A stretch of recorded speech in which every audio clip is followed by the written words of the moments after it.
Alright, what's up guys? My name is Zach, and this week I've been driving the 2025 Subaru BRZ TS. Up front is a 2.4 liter flat 4, and down below is a 6-speed manual transmission. Now, I am super excited to be making this video here today because I've been driving the Subaru BRZ TS as my own personal daily driver for the last week. I love this car. The TS is the new top trim level, and we'll talk about what goes into that a little bit later on. But I'm excited to share this awesome little sports car with you here today. But if you would like to submit your own vehicle and have it reviewed here on the channel, you can head on over to my website, zackpradel.com/submit. It's a quick and easy submission form. It takes under a minute to fill out, and I come out to you. And if you'd like to see all my videos weeks or sometimes months in advance, you can head on over to my Patreon for only $5 a month. But what makes the TS so special? Well, it gets upgraded Brembo brakes, it gets STI-tuned suspension, STI start button, blue stitching on the interior and seat inserts,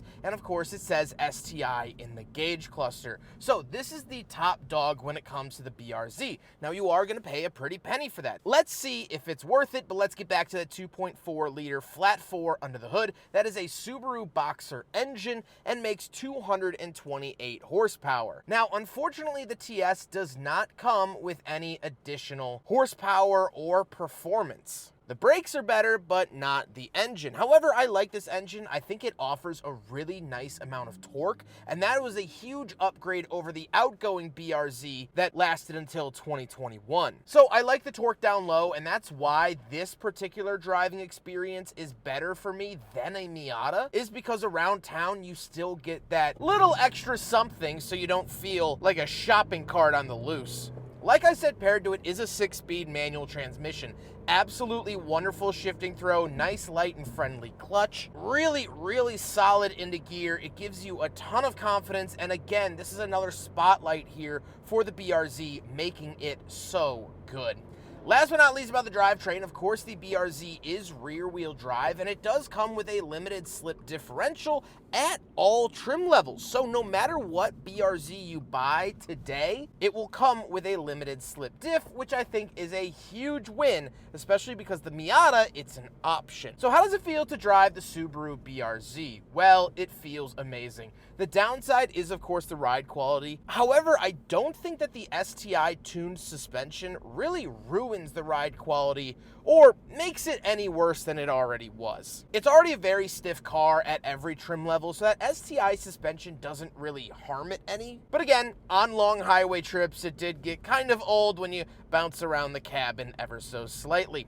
Visibility is okay. Out the front, it's decent, but you do have relatively thick A-pillars, and out the back, you do have a pretty big blind spot. But the steering, the turn-in, the shifting, the clutch, the throttle inputs, all of that together is really sports car-y. There's no lag. It feels very direct. You know, it feels like everything on the interior is cable-driven, and I know that it's not, but it feels that way. It feels like an older driving experience that enthusiasts crave. So the BRZ is an absolute hoot and a half to drive around. Fuel economy, I've averaged 25.5, and that's driving it like a rear-wheel drive sports car manual, so I'm sure you could get it up into the 30s. I have no intention of doing that, but that's what I got over the week. With that stuff out of the way, let's talk about the interior. Well, in front of me, I have a digital gauge cluster. Again, like I said, it says STI when you turn it on. That is special for the TS. And we do get some customization. It's very simple. And I love the GR86 for this too, because it gets the same gauge cluster, but normal Toyota gauge clusters are very cluttered. Subaru does a very good job with this. On the steering wheel, on the left, we have our phone options, skip track, volume, and source. And off to the right, we have our adaptive cruise control options with our cruise control stalk. So this does have adaptive cruise. However, obviously it does not shift for you, so you still have to be mindful of that or it will stall out in stop-and-go traffic. Off to the left, we do have a climate control vent, gauge dimmer switch, and trunk release. And moving on to the door, we have latch to get in and out, suede insert on the door, and down below we have our power mirrors, power locks, and power windows, as well as a bigger cup holder that does, in fact, accommodate the big friggin' bottle. Moving into the center, we do get 2 climate control vents with the hazard switch and our infotainment. Now, this is slightly dated, the standard infotainment system from Subaru. It is their older system. However, once you hook up Apple CarPlay, it works well.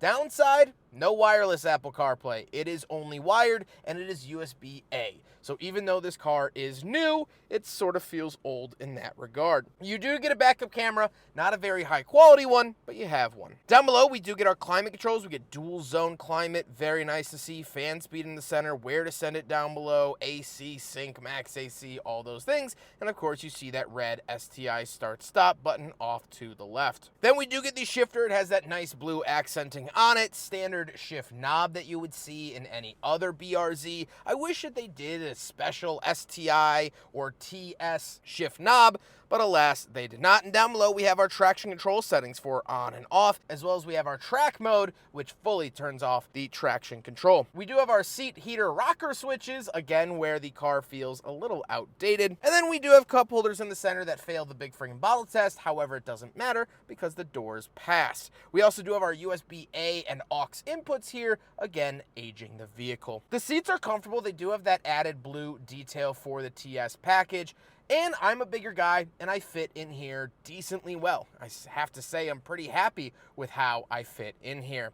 However, we do have back seats. I'm not going to jam myself back there. I have jammed myself back there in several other GR86 and BRZ videos. They are basically unusable. If you have a kid, maybe, but I would not recommend it. They are not very good. Don't even think of this car having a back seat. However, because it does have back seats, you are able to recline your seat, where in the Miata, you can basically recline to, I don't know, maybe 92 degrees. That's about it. So very nice to have that, and that's what makes the cabin of the BRZ actually a little bit more spacious and a little bit more comfortable than the Miata. We do have a trunk. Here it is. It's not very deep, downward. However, it's a trunk. You can fit some stuff in there. That's pretty much it. Nothing else to note. The exterior is phenomenal. Of course, I do love seeing those gold Brembo brakes through the wheels. They are 18-inch wheels. But I think the BRZ and GR86 are overall very good-looking vehicles. I think they are absolutely killing it in the department of looks. And I just really enjoy looking at it. Every time I came outside, you know, it's blue and it looks like it's moving 100 miles an hour just parked in the driveway. So very, very cool to see that. I love the chunkiness. I love the taillights. I love just the overall cohesive design. It looks very modern and fresh, and just especially when these are like GT cars or like race cars. Oh, they look so freaking good. I love them, love them, love them. With all of that being said, let's get on to my final thoughts. What do I think driving the Subaru BRZ TS for the last week? Well, I've had a very good week, but I am a little torn on this car as a whole. The Rift is the TS trim level. While it is great, I love the Brembos, the STI suspension, and the little treats and trinkets that you get in the interior. I think that it's nice. However, it does push the BRZ's price tag up to almost $38,000. And so, is the TS trim level worth it?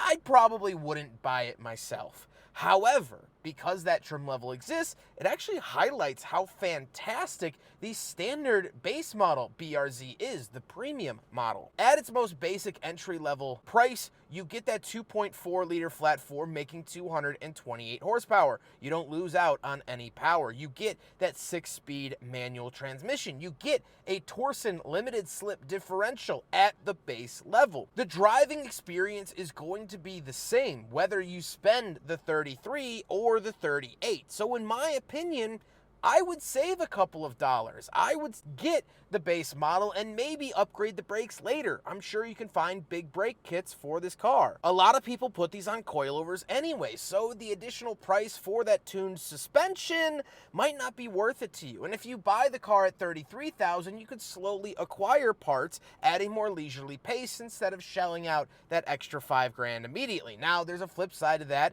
If you don't want to spend the time on your back trying to fit everything, working on it yourself, if you just want it done, slapped with a warranty, Well, the TS is here, and it has all of those added goodies, again, with that factory warranty. If anything happens to them, they're covered, where if you just strap on big brakes at home, and you don't do it correctly, and they fail, well, that's on you. So I truly, and I mean this truly, love the BRZ and GR86. I think they are the best sports car that you could buy right now. Not only financially for price, but the way that they drive, the way that they feel, the way that they are, the way that they look. I think this car is an absolute slam dunk. And when I saw that I was going to get a Subaru BRZ for a full week, I was head over heels. I was giddy as a schoolgirl because this car is so fantastic. Every time I shifted it, every time I put my foot to the floor, it did what I wanted it to do. It is extremely predictable. It is extremely friendly, and it is up to my level of performance. If I want to push it, it's there ready to go. If I want a leisurely drive, it's okay with that too, thanks to that torque of the 2.4 liter. This car is just the best, and I've said it multiple times, but if anything happens to my Mazda 3, I am buying one of these. This is my #1 go-to car. And as a Mazda fanboy, someone who has only ever purchased Mazdas, I say that knowing that the Mazda Miata exists. I think this is a better driving experience. And while I might miss the convertible nights, I think this is better. I really do. I hope you guys enjoyed the video. Huge thank you to Subaru for loaning me this BRZ TS for the last week. Huge thank you to G. Schmidt for facilitating the cleaning and delivery of this vehicle, and of course, the Midwestern Automotive Media Association. But I hope you guys enjoyed the video. Don't forget to rate the video, comment on the video, and subscribe if you really liked it. Take care, guys.